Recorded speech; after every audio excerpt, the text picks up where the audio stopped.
Tonight we're learning about a fatal fire in Whitfield County. Fire investigators telling us 5 people are dead, 3 of them children. And this is the aftermath of that fire. A burned trailer in Cohutta, Georgia. Whitfield County's fire chief calling what happened an unimaginable loss right here for the impacted family. Officials have not said how the 5 people are specifically related, only that they are family. News Channel 9's Ja'Kai Spikes reports from Whitfield County after her conversations with fire officials and neighbors. You know, the kids were always nice, respectful, and stuff like that. And, you know, anytime we seen them, they was always waving.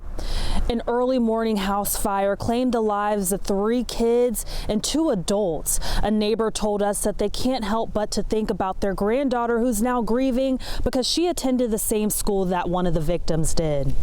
Actually, my granddaughter is friends with one of the kids. They go to school together. Francisco Javier Sandoval said his grandchild is now grieving. She's only about 5, 6, but she was asking about him. Sandoval said he had no idea what was going on until he saw fire trucks beginning to arrive. I was like, you know, hopefully nobody's hurt, but ended up that they passed away. And then in your eyes right now, I'm seeing emotion. What triggered that emotion? I think it's the reality that I think all of the PTSD that I'm sure I have. Whitfield County Fire Chief Paul Patterson talked about the reality of his crew witnessing this tragic house fire, claiming 3 male kids and 2 female adults. One of the victims was on the phone with dispatch calling this in. Which led me to ask Patterson about his team's response time.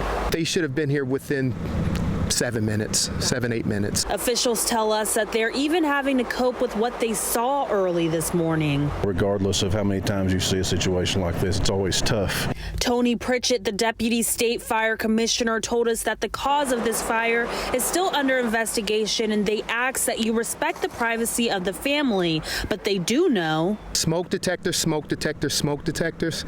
It's times like this, and I'm not 100% sure if they had any. From what I'm understanding, they did not have any in there, or at least any that were functioning. Smoke detectors can save lives. Having a route of escaping, because if I'm mistaken, you know, they're started right there around the door. From Whitfield County, I'm Ja'Kai Spikes, News Channel 9.